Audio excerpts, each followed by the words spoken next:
Going for two, kickers are extra, I give them the boot. Ooh, going for two, sit back, relax while I grab me a brew. Ooh, now I'm reclining while putting my time and I'm ready to go.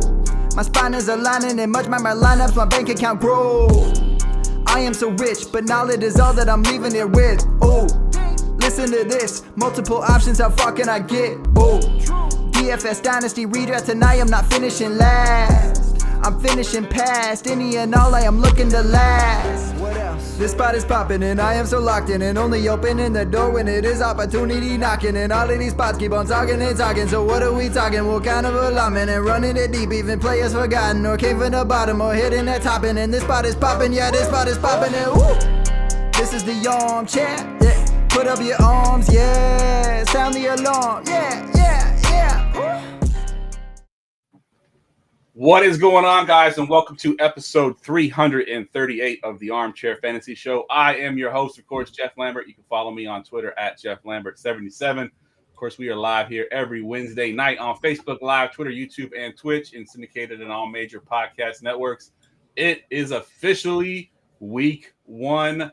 And if you are currently watching us on YouTube, please hit that like and subscribe button for us. I am here with my co-host, Mr. Ryan Searfoss. What's up, Ryan? Dude, it's legit football season. We had college last week. My Florida State boys put a whooping on LSU, moved up in that top four. We got the NFL this weekend. It's beautiful, man. It's good stuff, man. Best time of the year. Absolutely.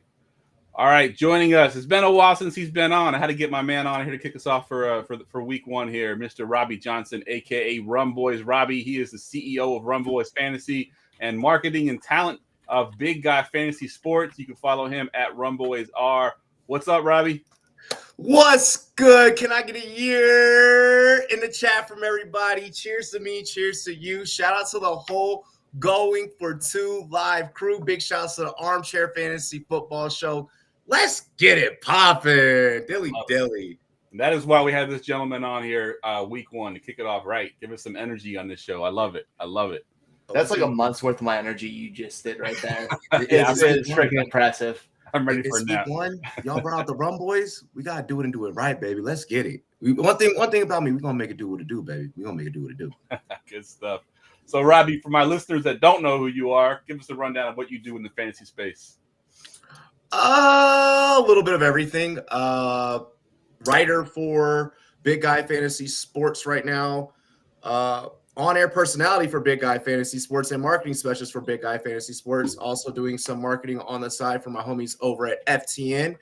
Big shout out to FTN Network as well. And I'm the CEO of the RumBoyz Fantasy Network. Make sure you like, comment, subscribe to this channel right here that you're watching right now. But then also check out my YouTube channel as well. 6 days a week of content now that week one is here, except for tonight because I'm here. Good stuff, man. Good stuff. And I know your Friday show is legendary. We've had plenty of guests that have been on your Friday show. Ryan being one of them. I've been on there a few times, and my Saturdays have always been terrible the next day. Absolutely. You only bring me on when I have to work the next Saturday, and I just hate my life the next day. You have to work this Saturday? Yeah, sound like an invite. I'll do next Saturday. I'll do next Friday. You ciao. Yeah, dude, I gotta work this Saturday. Yeah. Love you, man. Love you. Love both of you gentlemen. Absolutely. All right, guys. As always, this show is brought to you by Underdog Fantasy. You can see the little fancy QR code right there in the corner right there. You can check out their best ball leagues, huge tournament, private leagues, and pick them for every major sport. Use our promo code GF2 to get a deposit match up to $100. And right now, for a limited time, you're going to get a free square for pick'ems. So I think this week's free square is Patrick Mahomes over a half a total yards. Obviously, that's a free square. You can add that to your pick'ems, which we'll do tonight. Actually, we're going to have a little short segment where we're going to show you how this works. Again, that promo code is GF2. Just use the Underdog Fantasy app. Use promo code GF2. Get $100 to play the game.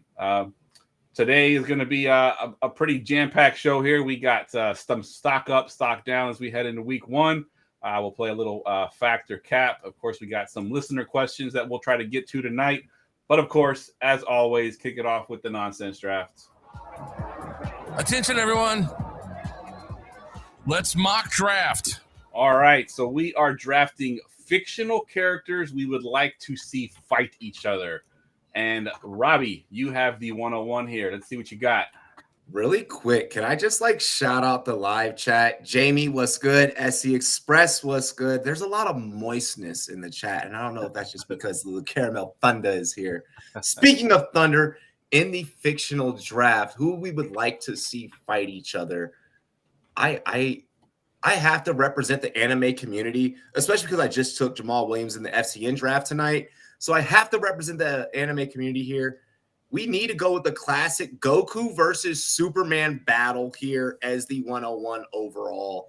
Goku versus Superman. Everyone will probably argue Goku versus One Punch Man or, some different other anime versus anime variations. Give me a DC versus anime variation with Superman and Goku.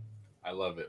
That was one of the top ones when I was sort of Googling around, looking at different matchups that they had on Google, and people want to see that. That was one of the top ones on there. Here's my thing as to why Superman would win. Okay. And I'm a huge Goku stan. Vegeta's better. I'm a huge Goku stan.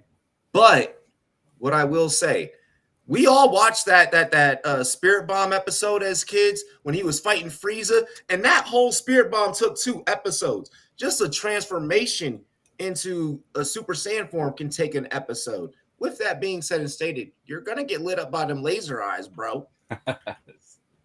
Good stuff. And there's no Kryptonian, no Krypton in the Goku universe, in the DBZ universe. So kind of screw Goku. All right. I got the 102. Hard to beat that one. But so I went with a little bit more of a humorous first matchup here. And I'm taking 2 anime characters that have been sort of mainstays in pop culture for the longest time. I want to see Homer Simpson fight Peter Griffin. That would be a drunken, just hilarious sort of fight. I think both of them will probably get exhausted about halfway through and then have a beer. It's pay-per-view worthy. Absolutely. It is. Absolutely. That would be my 101 there if I was to have picked the 101. Ryan, you got the 103. I'm going with some movie characters who are just some of the most brutal, cunning fighters you've ever seen. I want to see Jason Bourne versus John Wick. Nice. Just pure military brainwashed perfect soldier versus the Baba Yaga, and just let them go at it. As long as Jason Bourne doesn't kill his dog to kill John Wick's dog, we're good. Yeah. What if he keys it? What if he keys his car? That starts it. If that's not quite the dog rage. Be petty. You just don't be petty with John Wick. No. Absolutely. Yeah, I had John Wick in one of mine too. I won't use him, but I had John Wick versus the Equalizer. Of course, Denzel Washington's great character. That would be another great battle, I think, too. So John Wick's a good battle for a lot of different people out there. Just the 2 actors in those movies alone. Actually, yeah, 100%. All right, Robbie, you got the 104. I am going to keep it in the cartoon universe, and I am going to make 2 brothers fight each other. These 2 kids made us laugh for years to come on Adult Swim. I have to go with Huey and Riley from the Boondocks, bro. Nice. Love it. I love it. I love that. None of yours have been on my script so far, Robbie, and that's why I love having you on, man, because you're RumBoyz Fantasy Network, completely unscripted. You're on a different level. I love it. All right.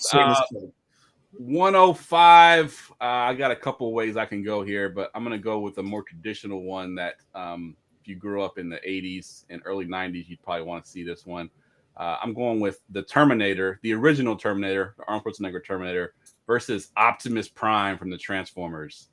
Not the Optimus Prime from the movies, the Optimus Prime from the 80s cartoon. That would be a pretty awesome battle right there. I think those two would go at it for a pretty awesome battle between the two of those guys. I like that.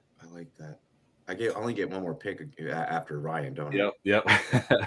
All right, Ryan, what you got for the 106 here? I'm going with video game loyalty. We're going with the solid brick head and brick hands of Mario, who can punch through anything, versus the pure speed of Sonic the Hedgehog. Nice. So Super Smash Brothers. Nice. I mean, Sonic wasn't on there, man. But yes. Okay. Yeah. Sonic deserves to be on there, but yeah. Yeah. Ryan, you got another one that was very similar to mine because I had Mario versus Link, two iconic Nintendo games. That has been on Smash Brothers. Yeah, that one has been on Smash Brothers. That one, though, I think would be an epic battle. But yeah, I love yours too. The two different consoles there with Sonic and Mario being the head of those two consoles. I love it. All right, Robbie, I think you're up here with your last pick. This is so tough because you both just inspired me with, one Ryan with the video game category, but then, we got robots. Like I was going to go with the team one.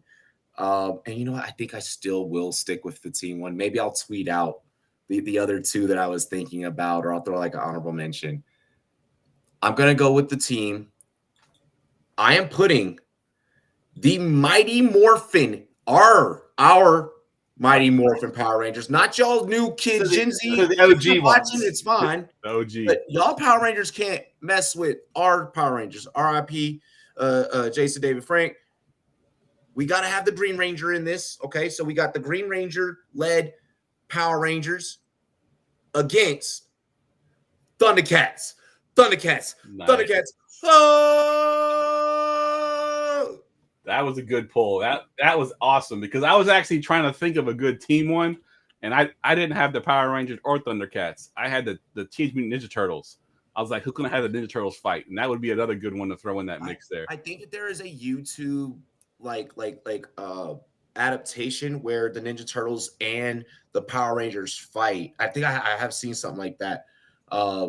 So I think we have seen that one. That's why I wanted to go with the Thundercats. Like when you mentioned the 80s, I had to pay homage. So that was then I also had to pay homage to the 90s. Yeah, well, I think when Scott Fish had that as the theme, that was my division. I was in the Thundercats division. That was a good one. I don't think the Thundercats would demolish the Power Rangers. The Power Rangers have a thing called a Megazord. Yes, 100%. I mean, you might have to make the Transformers make it a little bit more fair. Okay, well, even if the Transformers fought the Power Rangers, that'd be interesting. I'd rather see the Transformers fight a Gundam. Yes, good stuff. All right, I am up with my last pick here, and I still got a couple of good ones that I like on here, but I'm going to take two pretty hardcore fan bases here, and I'm going to pit the two sort of older gentlemen in these movies. I'm going to take Dumbledore versus Gandalf. Just have a wizard battle and just see what happens. I think the nerd in me just came. Yeah, that would be a nerd fest for sure. But I'm a nerd, so I would love to see that. I'm a huge nerd. I'm a Slytherin, just so you know. That's good stuff. All right, Ryan, close us out strong here. What you got? Dude, I got inspired by the team thing, and this is a comic book argument that you always hear because the two main for Marvel and DC, you got Batman, Spider-Man. I want to see their rogues galleries go head to head. So all of Batman's villains versus the Sinister Six of Spider-Man's. Oh, I like in just all out chaos. I think Spider-Man's take them because there's a lot more power on that side, but love to see it.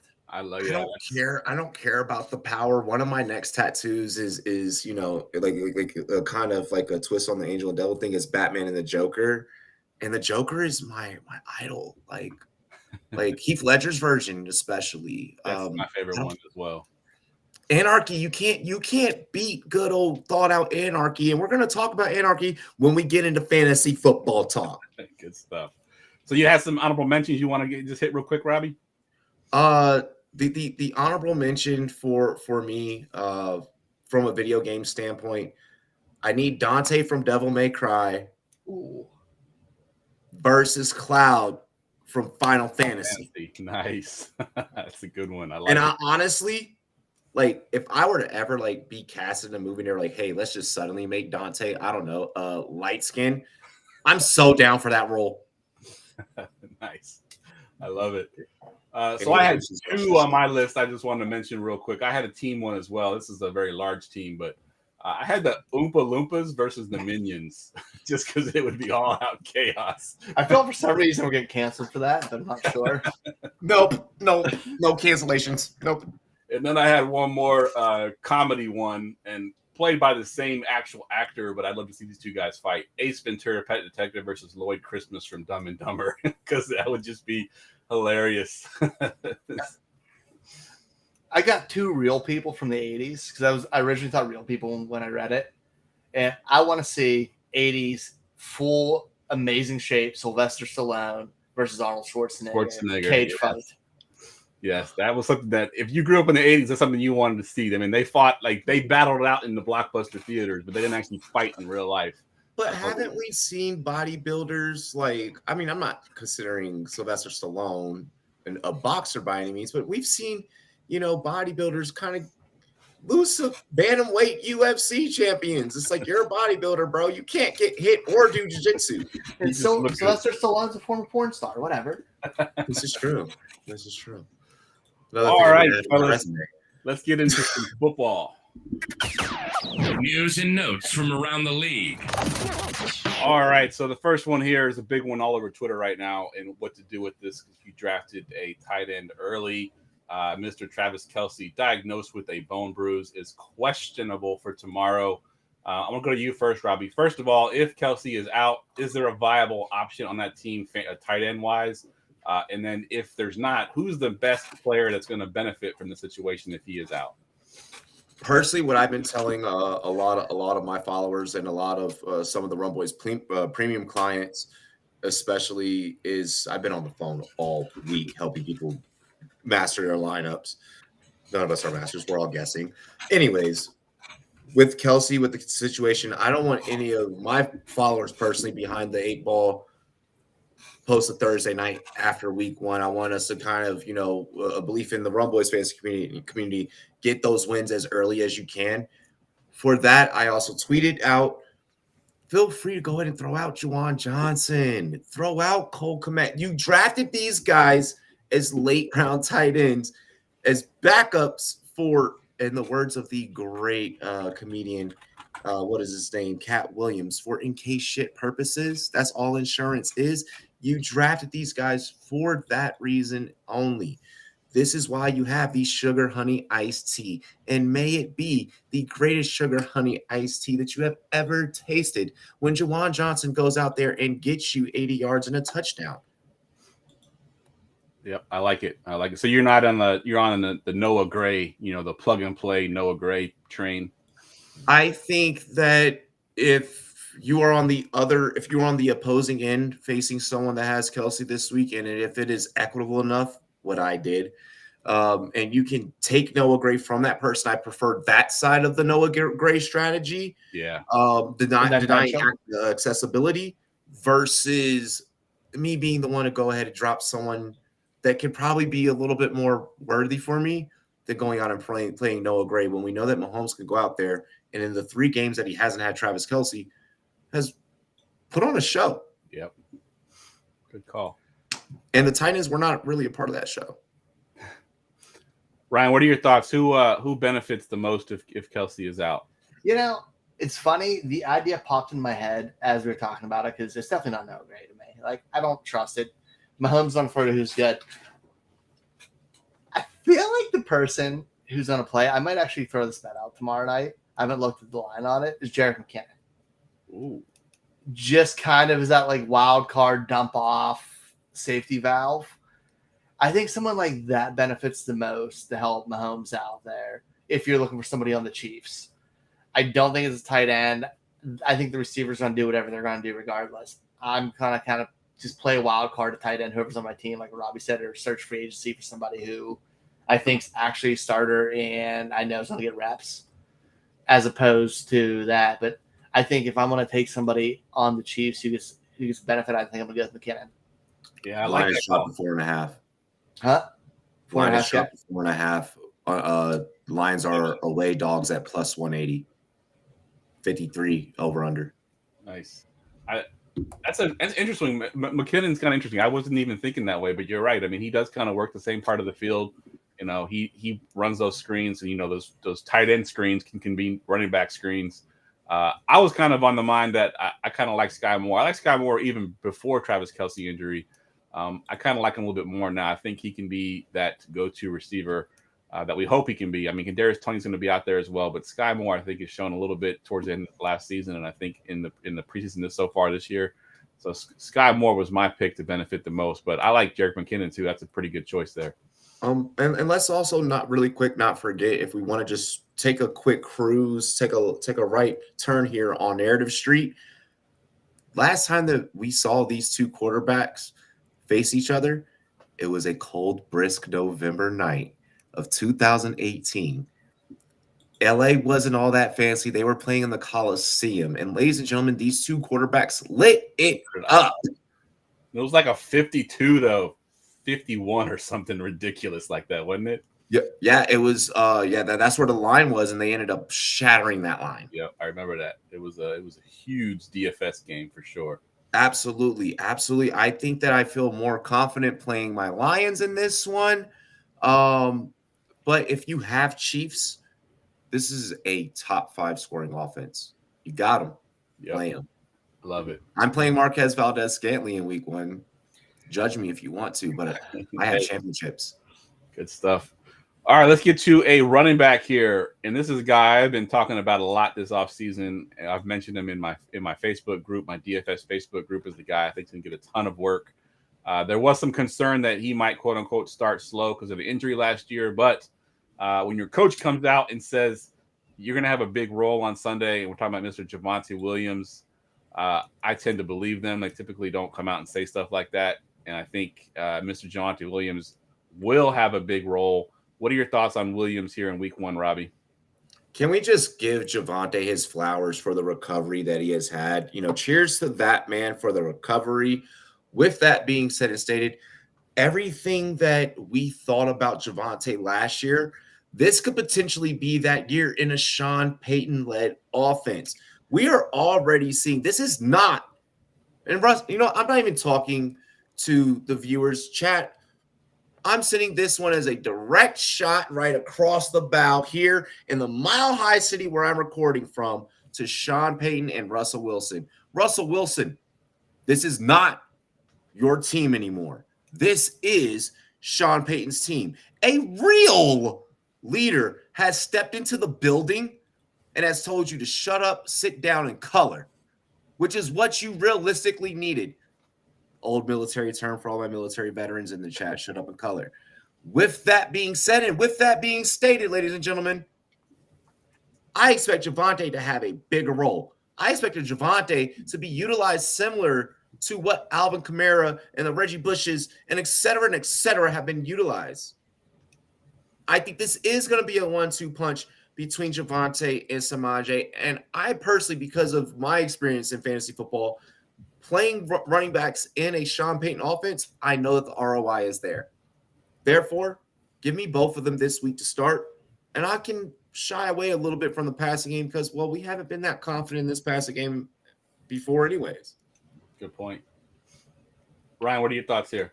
I've been in on Javonte Williams. He's been I don't know how many drafts he's actually passed me, especially once redraft and best ball, where he's been following. And now that we know he's healthy and Sean Payton's shown the confidence to play him, I feel great about it. Plus, we're talking the fact that this dude just called out his quarterback. He's trying to set a precedent. If he's saying this player is going to have a big role, I'm not arguing him on it. Like, agreed. Sean Payton is not a bullshit kind of guy. No, we saw decades of him in New Orleans. You knew exactly what a Sean Payton's offense was going to do. He did it. He executed it. That's what he's going to do here. And those running backs are a huge part. Other thing we said about like kind of that Kamara role, he's a little bit better in between the tackles. So you might see even more somewhere between that Kamara and Ingram back in there, that 1-2 punch. He can do kind of both. Yeah. Yeah. And to kind of to the point, the exact quote, I feel like that this segment, we have to include the exact quote. Look, stop going around kissing the babies. You're not running for president. You're not campaigning for president. And I think that when a coach and an old school guy like Sean Payton calls a guy like Russell Wilson out, that shows this team potentially could go in the right direction. I don't think that the record will necessarily show it, but I think that the culture will slowly start to reflect it. Yeah, good call. And I'm with y'all 100% on Javonte Williams. I've been saying it in an indication. If you look at preseason week 2, and I've said this a bunch of times on Twitter, Javonte Williams played 12 snaps in that game, and he had 8 opportunities. I think he had 5 targets and I think 3 or 4 carries. I mean, it was like they were just using the hell out of him. If that's any indication of how they're going to use him in the regular season, it is wheels up for this kid. And you mentioned Sean Payton loves to, throw to his backs. I think it's going to be an awesome week 1 for Javonte Williams. And I, like Ryan, was reaching a lot of them. Not reaching, I was getting him way above ADP. Yeah, it wasn't a reach getting him in the 6th round, 5th round where he's been going. Yeah, 100%. I for my exposure of Javonte, I haven't had to, luckily. It seems like a lot of people, especially even in our own colleague circles, in our own analyst circles, a lot of people are overlooking him. Yeah. And I'm okay with that. I agreed. I'm at close to 30% market share on him in best balls. Like 25. Yeah, like I feel great about it. 100%. All right, let's get to one last news here, and we'll combine these 2 notes here. So Cooper Kupp already been ruled out. I had him as a day-to-day on the sheet, but he's already been ruled out. And then in addition to that, Puka Nacua, who was sort of Twitter's darling of a sleeper rookie this year, supposed to be an immediate contributor. I'll go to you first, Ryan, this time. First, give me your thoughts on Cooper Kupp being out, and then what are your thoughts on Puka Nacua being a viable option in week 1? Dude, I'm worried about Cooper Kupp. Like, they're being looking at a second medical source, like going different places to see what's going on. I'm legit worried about him. And I'm trying to get out from under it if I have a chance in fantasy. Hopefully, if you redraft, you didn't draft them, and hopefully if it's dynasty, you can find somebody to sucker. But as far as Puka, man, this is a bad football team, and I don't want, like, he's worth a dart throw, throwing a few bucks of your fab out on him, and he could hit, I guess. But man, they're playing the Seahawks, who are freaking good. They have a good secondary this week. Huh? Yeah. Woolen. He's going to get – I mean, hopefully Woolen's on Van Jefferson, who's going to make him disappear.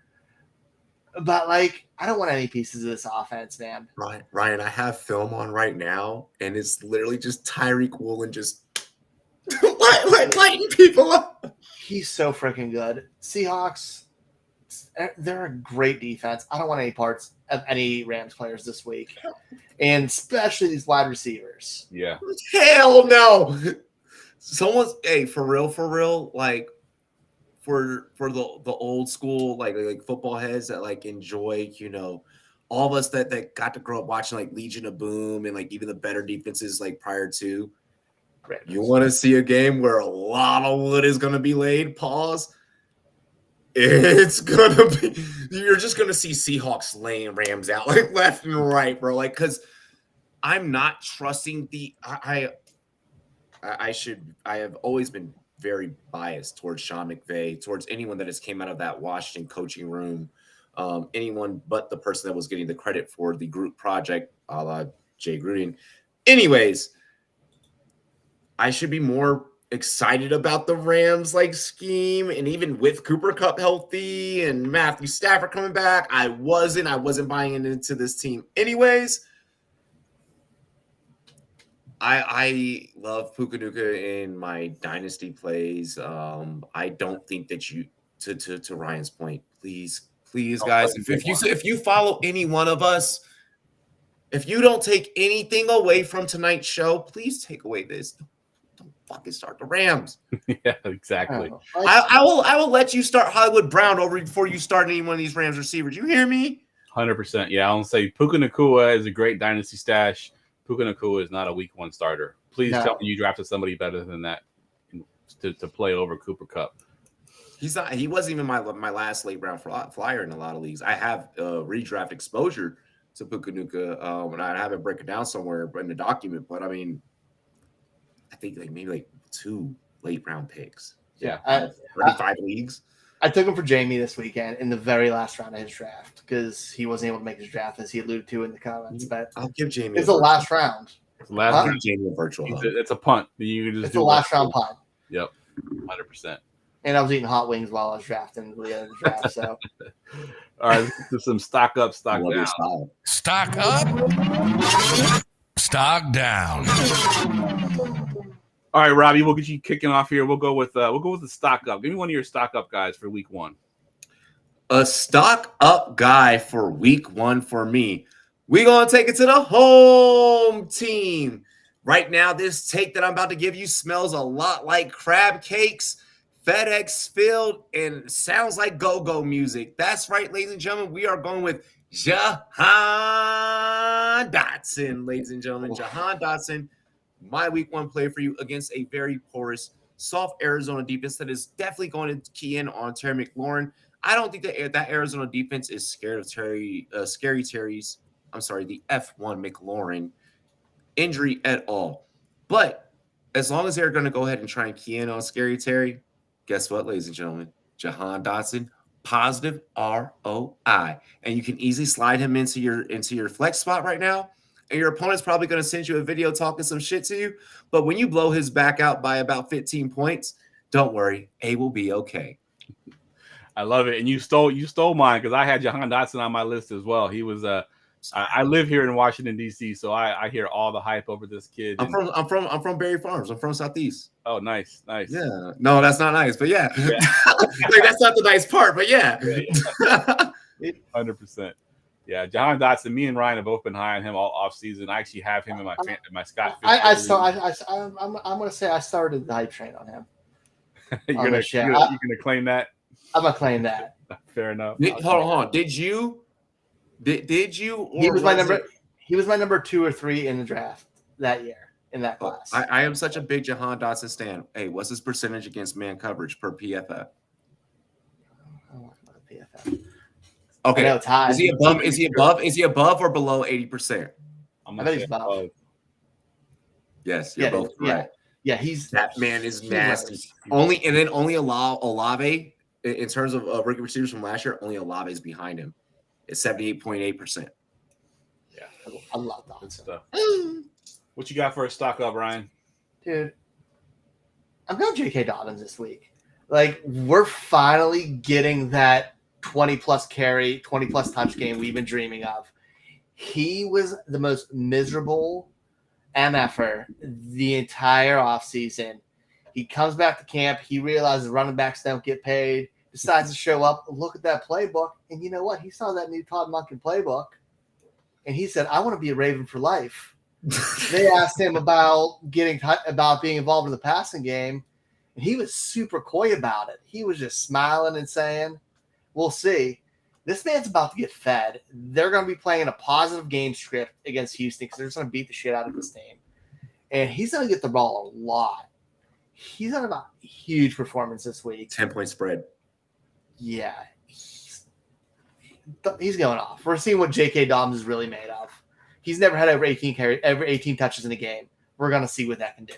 Yeah, I love how like me and you are both on the same page, and like I see what Jamie just said. So like, let's see what Geoff says here, because we could have literally just like swapped picks, and it would have never mattered. Because I'm in on all 3 of these. Yeah, it's funny because Jamie is right 100% because I'm going a home pick, and I wish I could show my notes because I feel like Jamie said it in the chat, and I'm just gonna say it now.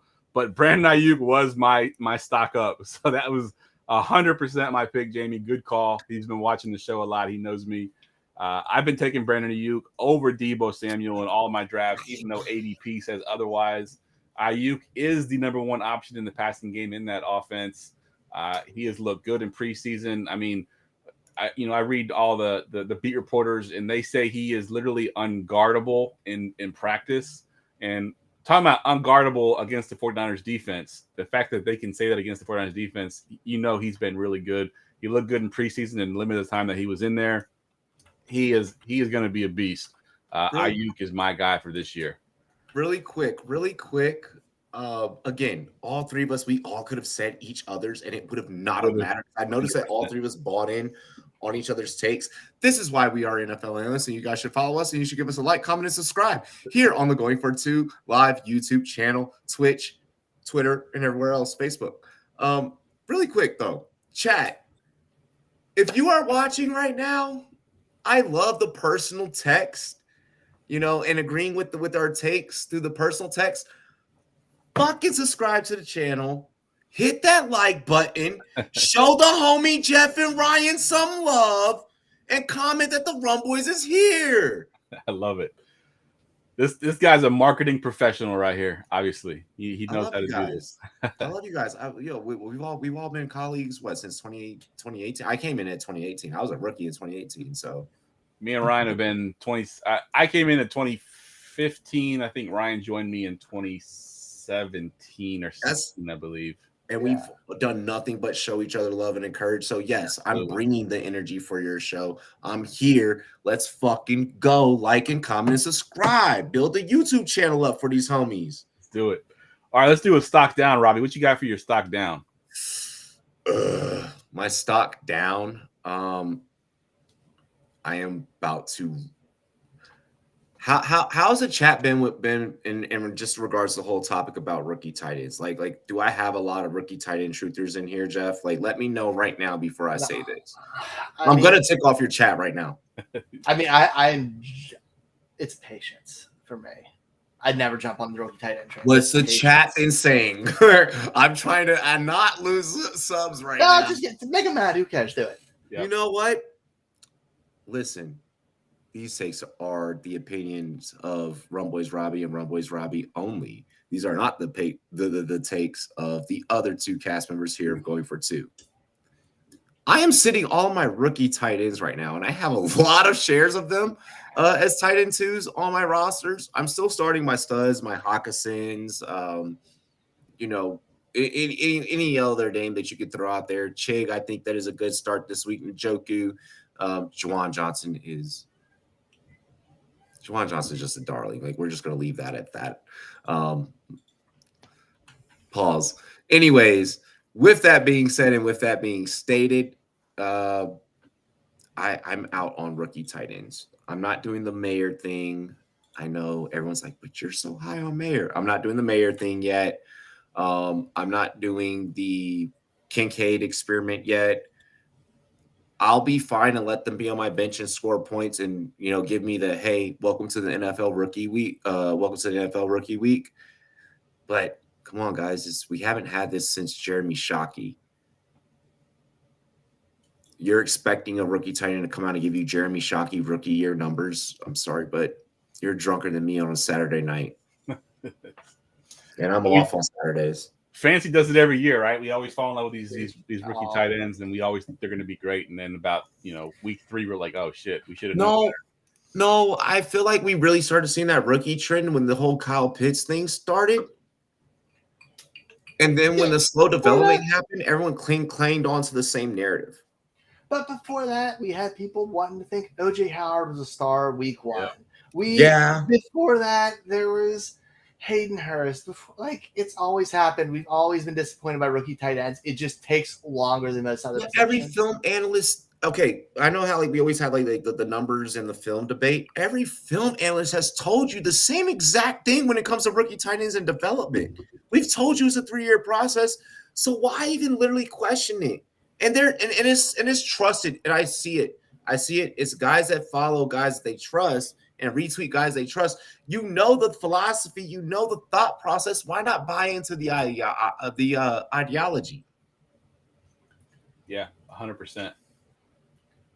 Ryan, what you got for your stock down? Disclaimer: I am not saying bench this player. You do not bench this player. This is be prepared to be disappointed because he's being governed by Sauce Gardner, and that's Stephon Diggs. Like, the Jets defense is a legit top 3 defense in the league this year. It's super talented, and he has possibly one of the best corners in the NFL on him this week, along with that pass rush. It's just destroying up the middle. The Bills' offensive line's not great. It's on prime time, man. Week 1. There's a lot of nerves and stuff.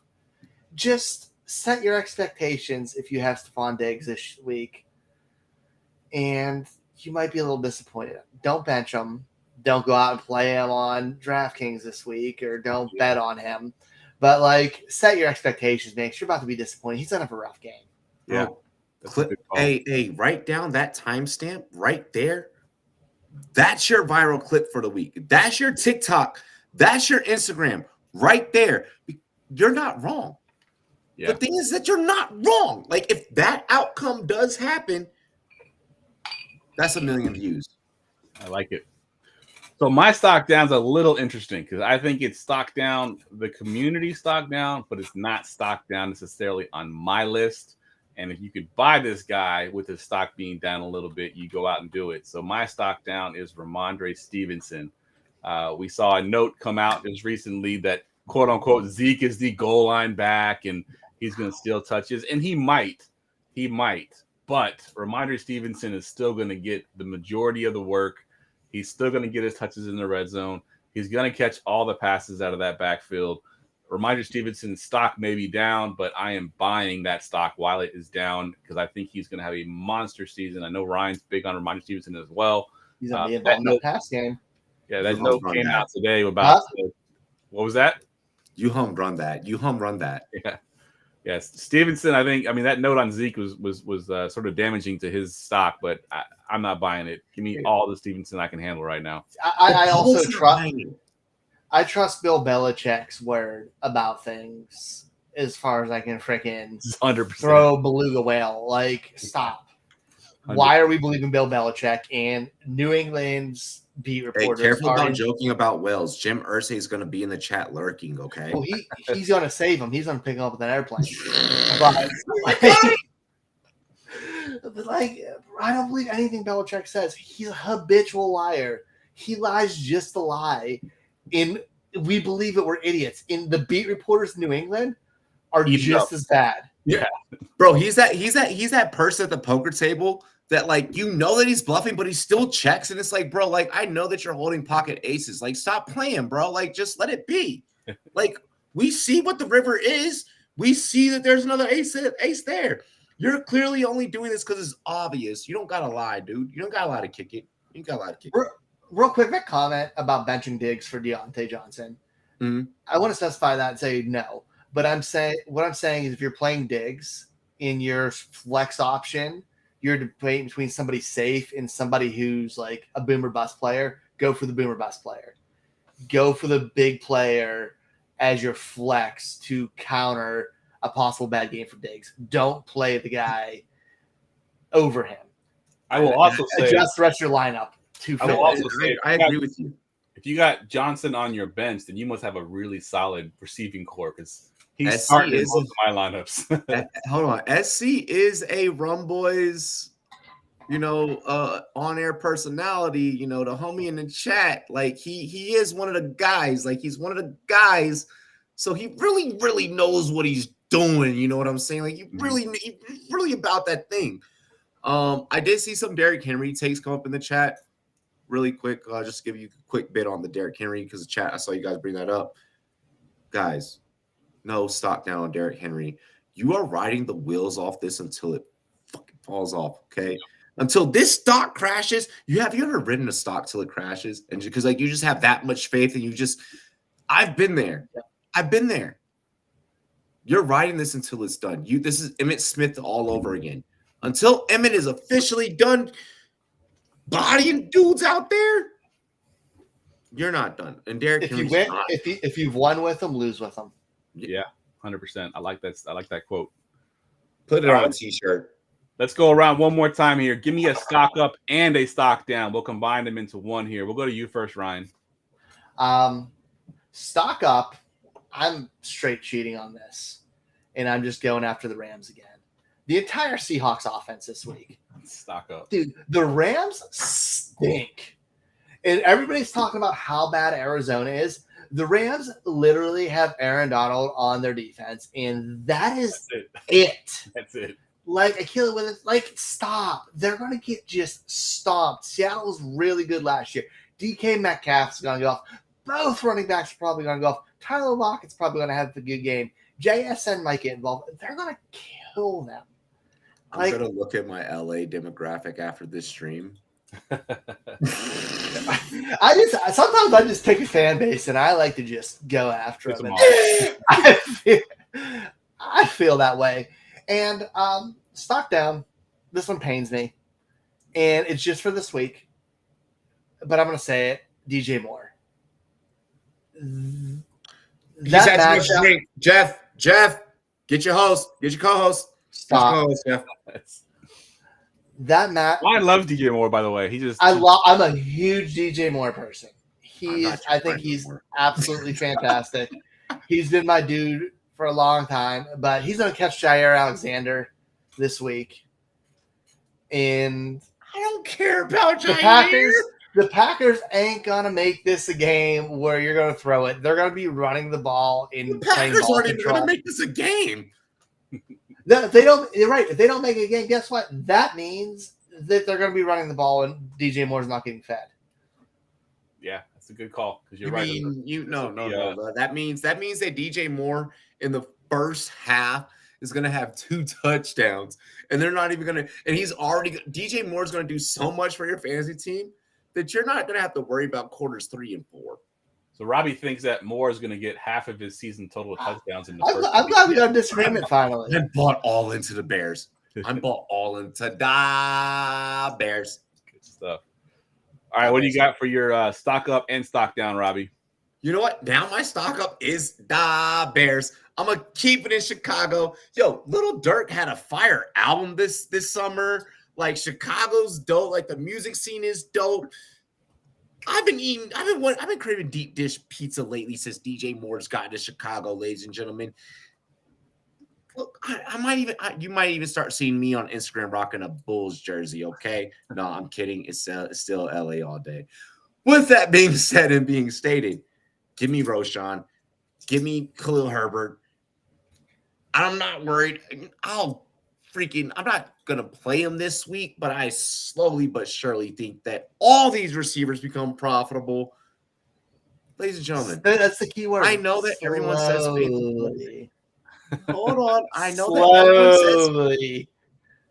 know that everyone says fade the public, but Justin Fields is the highest betted player to win the MVP. That is above Mahomes, Josh Allen, and my own pick to win the MVP, Justin Herbert. Feeling with them, kind of going with the hot hand here, and I think the public might be onto something. Ladies and gentlemen, I'm feeling a little frisky. Are you? All right, so reverse that. What you got for your stock down? My stock down. My stock down is Atlanta right now. I need to wait and see. I'll play Bijan this week for the exposure that I have of Bijan. Luckily, it's not high exposure. I'll play Bijan, but I'm waiting to see what's going to happen with this passing game. Atlanta dresses in all black because it's a freaking funeral every week. And that's my take. Yeah. I think Carolina coming in, like Carolina's dogs in this game. And I think that is so unfair to them, Vegas, and you should fight me for it. But I'm going with Carolina here. I'm out on anything that is passing for Atlanta. For now. I like it. All right. In the interest of time, we're going to go ahead and get into our next segment. Prop bet of the week. All right. Our prop bet of the week. Let me pull up the screen here. And I've already got the Patrick Mahomes free square in there. Again, if you haven't got it on Underdog yet, sign up. Use that promo code GF2, and you will get this free square. Patrick Mahomes higher than half a total yard, which obviously he will go over that. So that's a free square that we're going to put into our lineup tonight. And Robbie, you are the guest here, so give me your pick for this leg here on the Underdog app. So we're not doing, because we're playing squares, we're not doing with like a budget or anything, right? Nope, no budget. Just pick your player, and we'll get you a prop line here. You know what? Let me say welcome to the NFL rookie. No, I'm not doing that. Let's go Kansas City Chiefs, Marquez Valdez-Scantling. I want the veteran here. Let's see if we got some Marquez Valdez. So he only has one prop here. Higher Higher. or lower 39.5 receiving yards? How much? Higher. So higher. I love it. So give me your thoughts on Marquez. You think it's one catch for 50 yards? Or do you think he gets some good usage in this one? I think he gets a lot of volume in this one. And I think that people are going to be like, why did I not play that? And then I'm like, because you weren't following me. So I'm looking for a little bit of the vitriol here. And that's where I'm going with MVS. Love it. 40 yards, that's a smash play. That can be done in one play. One catch. I think if he catches one pass, it's going to be at least for 40 yards. I agree. All right, Ryan, what you got for your leg? I am going for a rookie on this. I'm curious if it was the same thing that Robbie was thinking. I'm going Jahmyr Gibbs at 31.5 receiving yards on the over. Dude, Dan Campbell may be a lot of things. Dan Campbell is not a liar. That man has been ranting and raving about Jahmyr Gibbs. And the thing he said is he's getting him involved all over the field in ways you wouldn't expect. That means he's going to be used in the passing game out of the slot. He's going to be used out of the backfield. He's going to be used in all kinds of ways to get involved. 31 yards when you're that explosive really isn't that much. Plus, if we're talking DeAndre Swift had that 6 times out of 14 games last year, he passed that, and they didn't even like him. So give me that 31.5 right now. I love it. And you stole my. You didn't steal mine. You stole my player. So I don't know. If let me double up on the player. We're gonna find out here because I had higher Make on it the kinky. total. I had Make it higher on kinky. this. Let's see if it'll let me do. It won't let me do both. So I'm gonna have to pick a different one. Ryan stole my guy. So actually, I did have another one that I like. So we no? talked about him a little bit earlier with the tight ends, rookie tight ends. I'm going lower on Sam Laporta's 3 receptions. Yeah. I feel like with what Robbie mentioned earlier, these rookie tight ends that we fall in love with, they get to the NFL and then they struggle a little bit. It's week 1. He's playing against the world champion Kansas City Chiefs. I think Sam Laporta struggles a little bit, so I'll be the odd man out here and take the lower of the group here and take Sam Laporta lower than 3 receptions this week. And you kind of always want to look for those welcome to the NFL rookie kind of props too.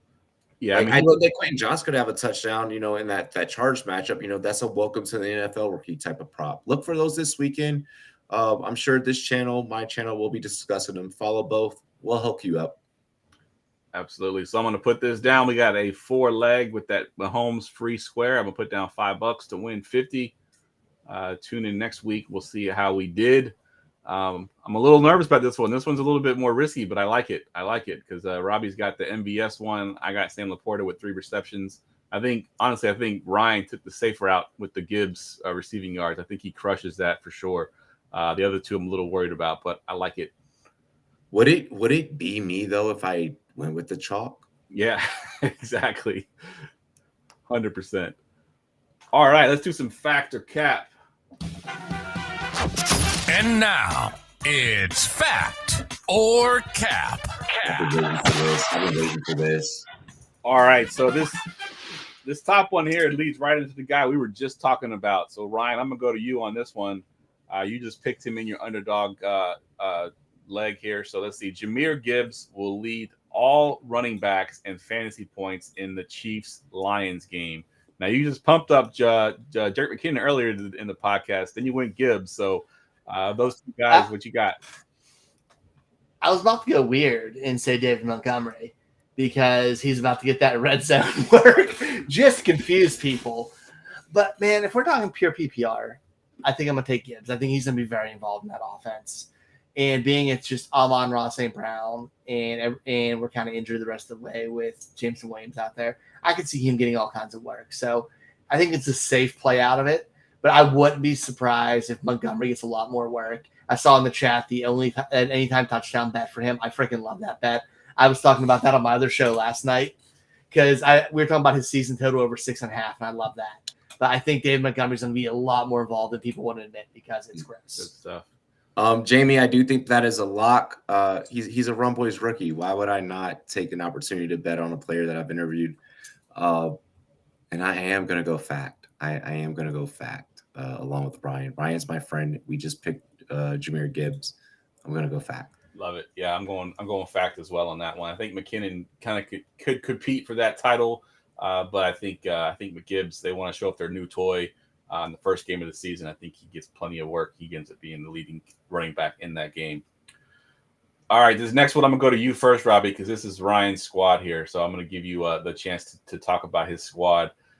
Zay Flowers will lead all rookie receivers in fantasy points in week 1, and then I also want you to, if you say Cap, who is it that you think will lead all rookie receivers in receiving yards in fantasy points? Sorry,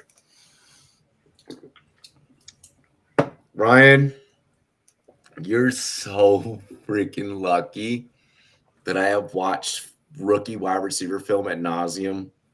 Shout out to the FTN family. I love you guys. I appreciate you guys. Yes. Zay Flowers. God, yes, Zay Flowers. Zay Flowers, please win Offensive Rookie of the Year. Please. Zay Flowers, please be the new school Debo Samuel. Let's utilize you as a movable weapon, a Swiss But Army he's knife, right. jet sweeps and everything. Oh, I'm so excited. love it. He's going fact. Zay Flowers leads all receivers. What about you, Ryan? Are you able to make that call there as a Ravens fan, or you got some love for Well, this is my heart versus my brain. I think he can lead all receivers on the season, but this week, give me Jordan Addison. He's playing that trash compactor, which is the Tampa Bay Buccaneers, and they don't have a real running game. They don't have a defense. They're going to be slinging it. He's going to eat. I'm a Zay Flowers fanboy. I love as Zay well. Flowers. I love Zay Flowers, but bro, Addison versus Tampa. Tampa stinks. Yeah, Addison's another one of those guys that was on They don't have- my stock down list, but I don't buy it because they came out and said that KJ Osborne is the number 2 receiver, and everybody's like, Yeah, "Oh, stop. I'm not." They buying love it. saying they just like saying KJ Osborne's number Yeah, 2 receiver. exactly. Hey, the doesn't- Hobgoblin, bro. The Hobgoblin.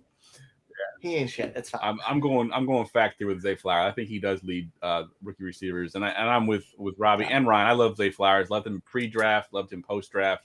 Drafted him in my home dynasty league. I got him. I also think just the way like Lamar asked and requested OBJ so heavily, I think it's gonna be an OBJ game for Baltimore. Jamie, start Rashad. Start Rashad. Yeah, Jamie's asking in the chat, Gibson or Rashad. Never Gibson. It's I'm Brian. not Robinson going to say season, never baby. Gibson, but it's Brian Airbnb Robinson season. offense. We know how that running back situation is going to work out. For all we know, Chris Rodriguez could end up being the dude later on. Like, let's just wait. All right, let's get to another one of these here. Ryan, I'm going to go to you first on this one. So one of these second-year starters in week 1, and I mean by quarterbacks here, so one of these 3 guys, Brock Purdy, Sam Howell, or Desmond Ridder, just one of them has to crack the top 15, fact or cap, for week 1. Just one of them. Just one of them has to crack the top 15. Purdy, Howell, or Okay. Desmond. Do I pick which one? Hey, you want to go ahead and pick which one? Absolutely. Yeah, one does, and it's gonna be Sam Howell. Let's go! It's Arizona. They got Jahan Dotson. That offense isn't that bad. They weren't that bad last year, and he's an upgraded quarterback. Sam, you got to work Saturday? Ryan's about to be on the Friday Night Network here. It's going to be on there. Jeff, you want to come on? You have your shows done Friday night, don't you? I do. I have a DFS show on Friday night. Depending on what time you go live, I might be able to sneak in there. I'm going to DM you. That right, sounded sneaky. Slide into my DMs. What you got, Robbie, for this one? Factor cap. One of these rookie quarterback. I'm sorry, second-year quarterbacks. Purdy, Howell, or Desmond Ridder cracked the top 15 in week 1. My reaction just said it all. Clip it, put it on TikTok, put it on Instagram, put it on Twitter. Robbie's reaction to Ryan's take. Let's freaking go, baby. Love it. Let's go. And honestly, he's gonna keep doing it and keep doing it and keep doing it. All right, let's do one more factor cap. I want to get to some of these listener questions before we get out of here. So let's do one more here. Yes. And I'll go to you first, Robbie, here. We haven't talked about this guy at all on the podcast tonight, but Anthony Richardson is the Colts' leading rusher in week 1. Factor cap. Cap, because he still has to freaking pass the ball. And I want to see him actually pass the ball. But you really think Deion Jackson or Evan Hull or one of those guys are going to be the leading rushers on the team? I think that Deion could be, but I think there's going to be a committee that's going to convolute each other. But I still don't see Richardson having to. if Richardson's having to do that much work on his legs, we have some bigger issues about that front line than we need to worry about. And the PFF numbers are going to be interesting after week 1. So, all right. So I'm hoping that that's not the case. Going cap on this one. What about you, Ryan? You got factor cap. You got a little bit of a face there. Are you? I'm going fact. I'm afraid year 1 they're going to give him the Justin Fields treatment and just run him for his life. As much as we love Michael Pittman and Alex Pierce, like they're just kind of shock big body guys. He might be running for his life, dude. And they're going to be playing from behind, which means they're not going to actually be running the ball a lot with their running backs. So it's going to be him dropping back and throwing, and either that or just taking off. Like those running backs aren't going to be locked because Jacksonville's going to jump on them quick. And I think what Robbie said too. I know he went cap on this, but the fact that they're going to be running a committee, I think they're all going to get a little piece of the pie. That none of them are actually going to actually do a whole lot. So I think Richardson, because he's going to be in there, the whole game, ends up being the leading rusher on the Colts team. Don't play any Colts running backs unless you have to. So, hopefully you draft it better. So Ryan clearly thinks that Anthony Richardson after week 4 will lead the league in QBR from that point on, because that's exactly what Fields did. So we'll see what happens. We'll see what happens. All right, let's get to some listener questions. Go ahead. Ask me anything. All right, I wanted to get to the 2 that we had in the chat real quick. I pinned them so I wouldn't forget to ask the questions. One of them we already answered, Gibson or Rashad. We got that one, Jamie. We're all going Rashad on that one, so start Rashad. Jason T asked earlier in the show, chances that Tony ends up a productive receiver in fantasy this year. I'll go to you first, Robbie. Here, give me your thoughts here on Mr. Kadarius Toney. If that's the Jason T that I think it is, first off, big much love, much love. Chances that Tony ends up productive with the amount of miles that have to be shared. Target market share has to go somewhere eventually. I think that there is positive ROI. How positive that ROI is going to be for you, I think that is still in question. I would be looking for Tony to possibly be a trade piece later on, and using the selling point that top 5 scoring offense get you a piece of it. Yeah, good call. What about you, Ryan? What are your thoughts here on Mr. Kadarius Toney? I agree to sell, selling him if you can. I'd say there's like a 25% chance it happens. Like if we're gonna be on like percentages, like I'm not confident in it. Like it could hit or miss, but if it hits, he could go bonkers. Like there's a legit chance he could go absolutely nuclear, but there's a chance he's completely irrelevant. Yeah, he is kind of the modern day Will Fuller. When he plays, he's a beast, but he's never even on the field. But it's also the Chiefs' offense ever since Hill left has been Travis Kelce spread the ball. Yeah, like it's freed him up, and because nobody's that good where they demand the ball on that offense, and that kind of keeps me away from him a little bit. Yeah, that's going crazy. We gotta hurry. Chat's going crazy. Let's get it. Oh, I'm ready. I got an adrenaline rush. Let's fucking go. All right, we got a live one here in the chat from Mr. Geek Mill. He wants to know who is a better waiver wire pickup for week 1, Evan Hull or Isaiah Hodgins? I'll go to you first this time, Ryan.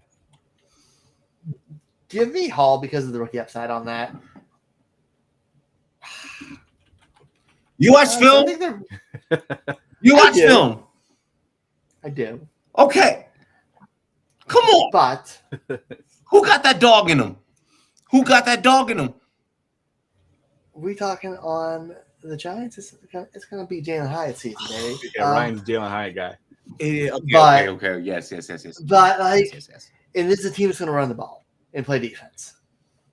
I'm taking the upside of the running back. You could take over that because he's playing for a spot with Deion Jackson. I really don't want either of them, but I'm leaning towards Hall too. I want Hodgins got something in him.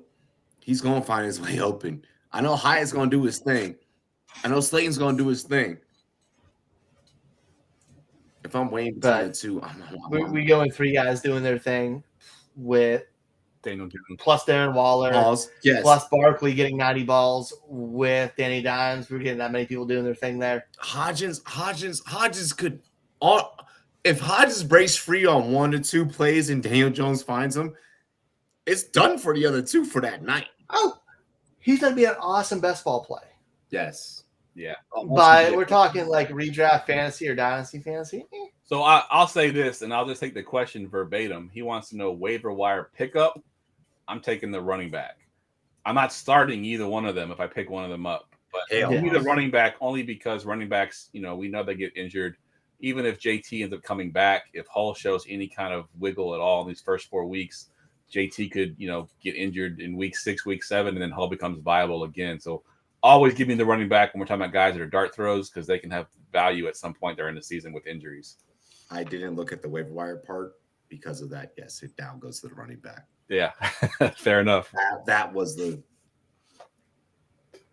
All right, speaking of running backs, I got another one here from Mr. Kenny Anderson on the Discord. And this is a guy that I just added in my Scott Fishbowl waivers, which cleared today. And I'm curious to what you thought of this guy. Ryan, how long until Jaleel McLaughlin usurps Samaje Perine? McLaughlin's looked really good in preseason. Has looked really good in camp. Perine, as good as he was last year, is really kind of just a guy. Do you think he's any chance that McLaughlin takes over his spot eventually? I'm going to say no. He's not. Unless he gets hurt, he's not. Samaje Perine is so boring, but you know what? Efficient. He pass blocks. He goes north-south. He always gets positive yardage, and he's reliable. Stop it. He's a veteran's veteran. Yeah. McLaughlin is sort of that preseason darling that we all fall in love with, and then about week 3, we forget about that he even exists. Dude, every year we fall in love with these dudes in preseason fantasy. Yep. Preseason DFS, and then they just and they're gone. But I like this. I like this comment coming from a top contributor. Clearly, this person is a person that's been paying attention to you guys, you fellas. So I mean, big ups to you two for what you're doing, connecting with your fans and making sure they're involved with the show.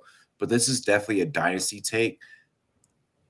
I would keep this in the back in the memory bank. Don't do a SpongeBob where he erases everything and can't remember his name and shit. Don't do that.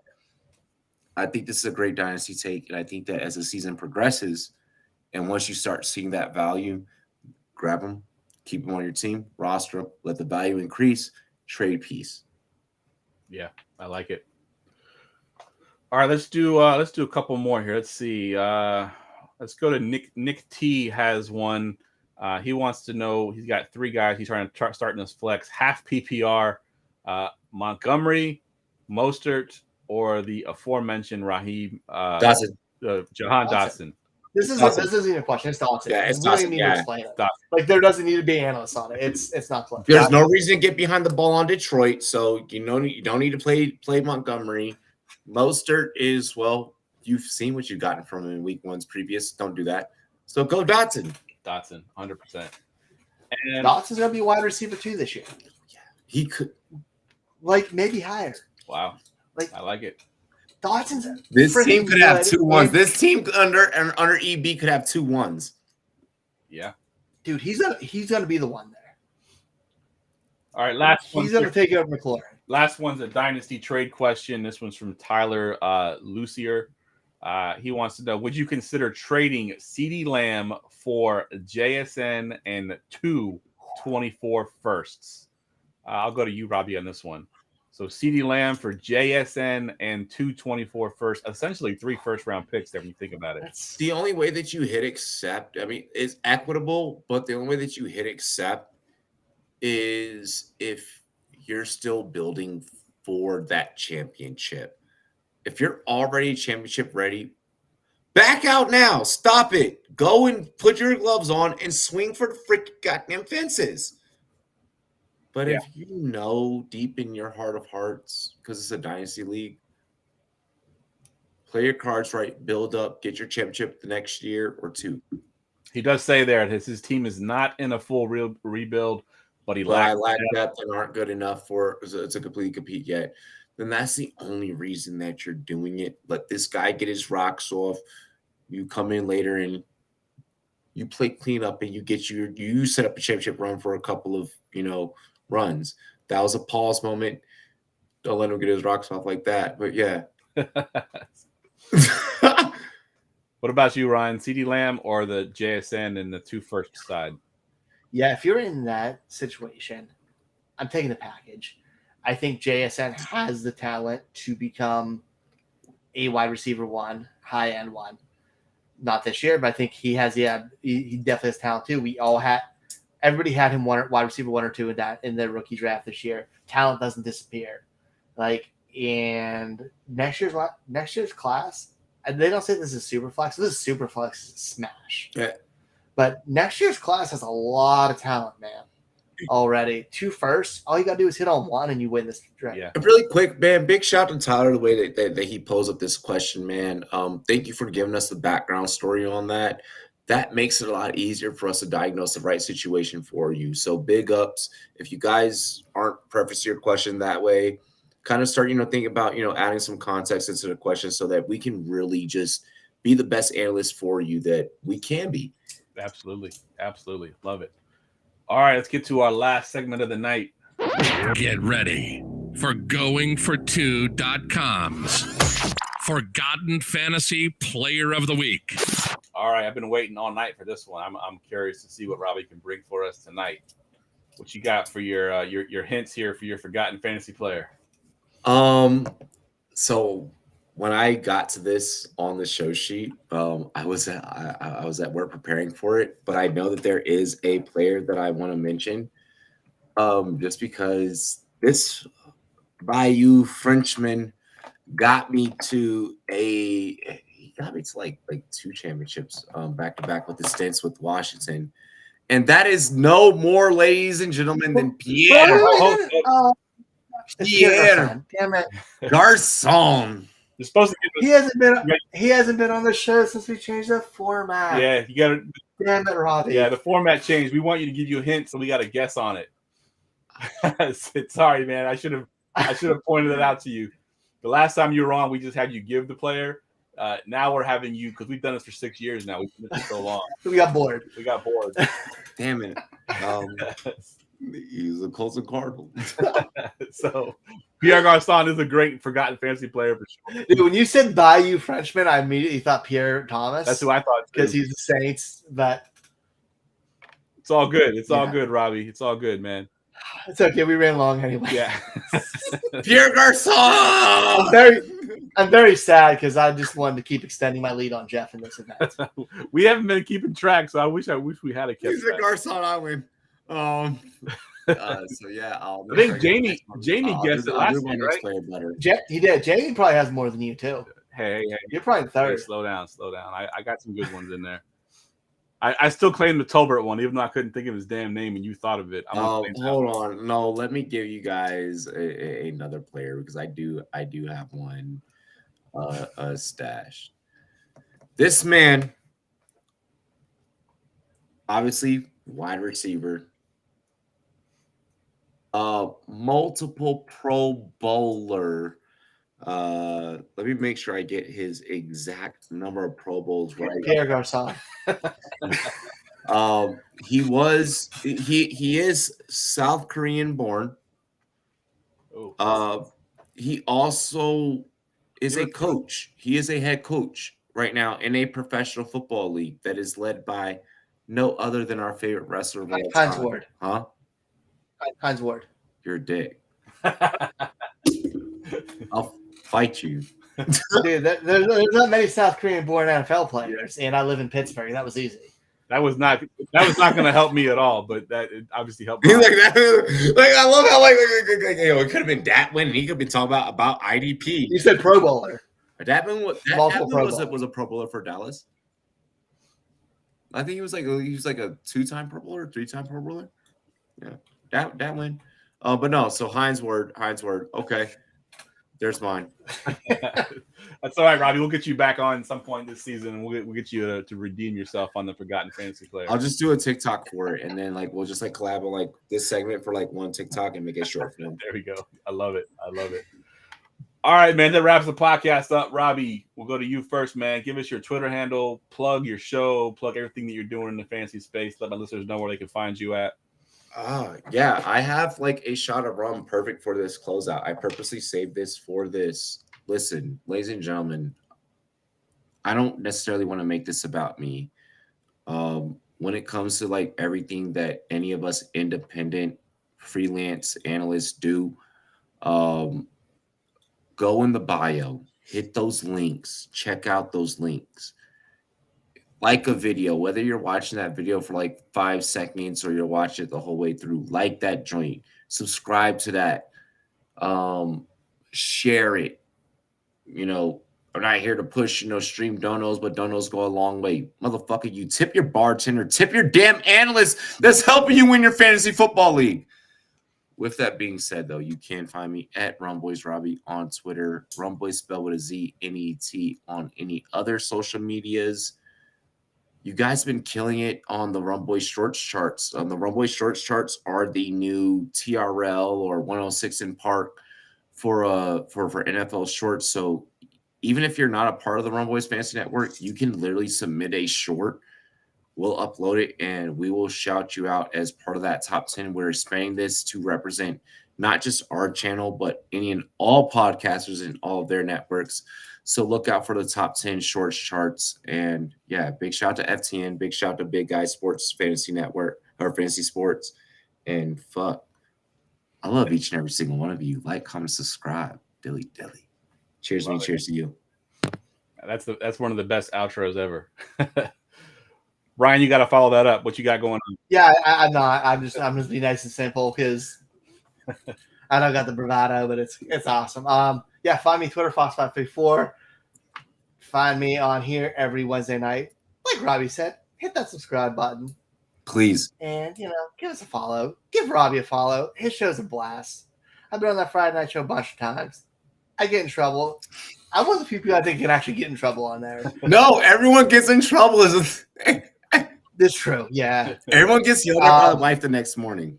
I don't get in trouble here, but it's just expected. And then, find me over at the Rookie Big Board, the Dynasty Big Board podcast. Comes out Wednesday mornings. Good stuff. Always, guys. Follow me on Twitter at Geoff Lambert77. Obviously, me and Ryan will be here every Wednesday night during the season at 9:30 p.m. Also, check out my Friday show at 10:30 p.m. Eastern Standard Time. We will be doing our DFS show.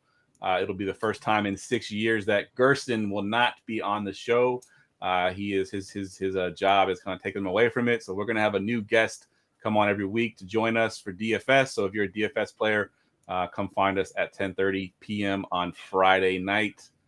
You can literally watch that after you fucking watch my show. What's up? Lead right into it. Yeah. Love it.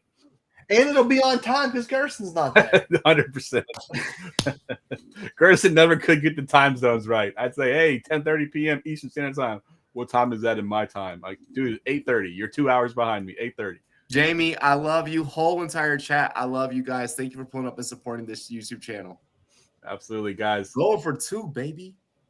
For Robbie, for Ryan, I'm Geoff. Good luck this week, week 1.